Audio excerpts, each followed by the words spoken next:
Hello গেদা গেদিরা, আজকে চলে আসলাম আমেগো মাঝে নতুন আরেকটা ভিডিও নিয়ে। আজকের ভিডিওটা কি হবে আপনারা তো অবশ্যই বুঝতে পারছেন। চলুন ভিডিওটা শুরু করার আগে আমেগো কাছে কিছু একটা অনুরোধ করি। দাদু, আমেগো যদি মোর ভিডিও ভালো লাগে থাকে তাহলে অবশ্যই আমার চ্যানেলটারে সাবস্ক্রাইব করবেন এবং লাইক কমেন্ট শেয়ার করে জানাবেন মোর ভিডিওগুলো কেমন হয়। কোনো ভুল ত্রুটি থাকলে সেটাও বলবেন, কেমন তোরা ভিডিও চান হিয়াও বলবেন। যদিও মুই অবশ্য মনে করেন সার্ভাইভাল ক্যাম্প করি আর এরকম রান্নার ভিডিও করে নিয়ে এসি, তারপরেও কেমন হয় এটা আমাকে জানাবেন। আমি অনুপ্রেরণাই মনে করেন মুই অনুপ্রেরিত হইব। এখন চলেন বেশি কথা না বললে শুরু করা যাক। আজকে আমরা কুমড়ার ডগা দিয়ে কিভাবে কুমড়ার ডগা রান্না করতে হয় সেই জিনিসটা আমি মাঝে শেয়ার করব। এই জন্য কী করলাম, বাড়ির পাশে কতগুলো কুমড়া চারা লাগাইছিলাম, এইখান থেকে ডগাগুলো ছিঁড়ে নিতেছে। দেখছেন কত সুন্দর করে কুমড়ার আগাগুলা আমি ছিঁড়ে নিতে আসি। এইভাবে কইরেও আমরা কিন্তু আপনার বাড়ির আশেপাশে শাকসবজি চাষ করতে পারেন। তাতে কি হইবে কন্ত, আপনারা কিন্তু প্রোটিন যোগাইতে পারবেন, শাকসবজি খাইতে পারবেন। সবুজ শাকসবজি কিন্তু শরীর স্বাস্থ্যের জন্য অনেক ধরনের উপকার করে। সেটা আমি মুখে বলতে গেলে পুরো ভিডিও কাভার হবে না দাদু, এটার আমেরা জাইনে নিন। ওই কিন্তু আসলে ডক্টর না। এই জন্য কী করলাম দেখেন, এখন আমি মনে করেন যে সুন্দর করে ডগাগুলো ছিঁড়ে বিড়ে নিয়ে আসলাম। ছিঁড়ে বিড়ে নিয়ে আসলে তার হইবে না, রান্না করার আগে তো আর অনেক কাজ থাকে, তাই না?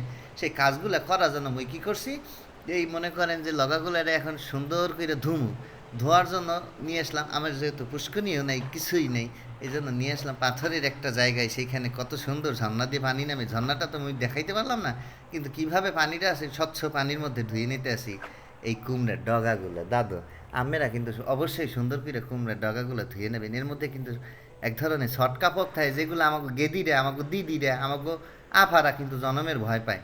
তো যাই হোক, কথা না বাড়ে কীভাবে বাঁচতে হইবে সেই জিনিসটা আমি না বললেও আমেরা পারবেন।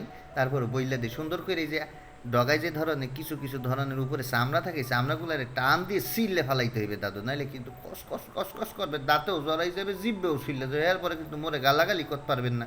এই জন্য আমি আগে ভাগে বইলে নিলাম। এখন এই যে দেখেন সুন্দর করে কী করতেছি, ডগাগুলারে ভাঙতে আসি। ওই যে হাপলা দেখছেন, হাপলা ভাঙে কিভাবে? অনেক সময় কিন্তু আমি তো বরিশাইলে মানুষ, এই জন্য হাপলা কই, আসলে হাপলা না শাপলা। যাই হোক, এই হাপলা শাপলা যেটাই হোক সেটার কোনো বিষয় নেই। বিষয়টা হচ্ছে সুন্দর করে ডগাগুলার কিন্তু ভাঙিয়ে নেবেন, না ভাঙিয়ে নিলে কিন্তু জিনিসটা কিন্তু হইবে না। দাদু আরেকটা কথা হইতেছে কি, অবশ্যই আমেরা কিন্তু আমার ভিডিওটাকে লাইক কমেন্ট শেয়ার করবেন। এটা কিন্তু আমেগো কাছে অনুরোধ করতে আছে দাদু।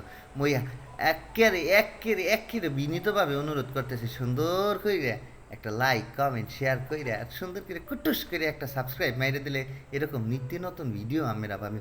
যদিও অনেকে মনে করতে পারে যে এবারটা খালি এরকম চিল্লে এরকম ঘন কথা কয় কিনি, আসলে কথা না কইলে তো আপনারা বুঝবেন না, তাই তো মনে করেন কথার দ্বারাই আমাকে বুঝাইতে। আর আমার কাছে তো দুই একটা সাবস্ক্রাইব চাইতেই পারি আমি। তো চলেন আবারও নিয়ে আসি। এখন কী করলাম, এই সরিষার তেল সাইডে দিলাম। সরিষার তেল ছাড়ার পরে এইখানে কিছু বাটাকোটা আছে, সেই বাটাকোটাগুলো দিয়ে নিলাম। এখানে কী কী বাটাকোটা আছে আমি আগে বইলে নিই। এখানে পেঁয়াজ আছে, রসুন আছে, আদা আছে, এইগুলো বাইটে নিছি। বাইটে নিয়ে সুন্দর করে গরম করে নিতেছে। এখানে আবার কিন্তু আমি আবার একটু রসুন কুচিও করে দিলাম, কারণ সুন্দর একটা স্বাদ তো লাগবে। এরপর ওই যে ডাগাগুলো আসলে সেই ডাগাগুলো কিন্তু আমি এখানে দিয়ে দিছি। ডাগাগুলো না দিলে কিন্তু হবে না, সেই জন্য ডগাগুলো দিতে হইবে। মেন জিনিসটাই তো ডগা। এই ডগাগুলো দিয়ে নিলাম, ডগাগুলোকে সুন্দর করে কষাই। আপনাকে স্বাদ মতো লবণ দিয়ে নেবেন। খবরদার আবার চিনি টিনি দিয়ে না, মিষ্টিলে কিন্তু মুহির কোনো দোষ নেই। এখানে কিন্তু আমি লবণই দিছি, খবরদার লবণই দিয়ে।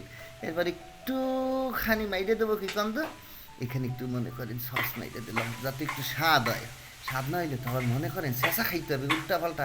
যদিও বেড়া মানু কী করবে, বেড়া মানু রান্দা কয়জনে পছন্দ করে দেখছেন, কেমন একটা কাঁচা কাঁচা। মুই কিন্তু হলদিদের গুঁড়ে মরিচের গুঁড়ে কিচ্ছু দেই নেই। কী কারণে দেয়নি, আমার খাইতে হবে সবুজ শাকসবজি। দেখেন কত সুন্দর করে দাদু এখন কস কস কস কস কস কস করে একবারই ভাত দিয়ে মাইরে দিব মানে। দাদু যদি মোর ভিডিওটা ভালো লাগে থাকে অবশ্যই দাদু আবারও বলতেছি সাবস্ক্রাইব করবেন, কমেন্ট করে জানাবেন অবশ্যই কেমন হয়েছে ভিডিওটা। তো আজকের মতো এইখানেই, Soalnya susah আসসালামু Kak, nangon yang kucing আলাইকুম। sok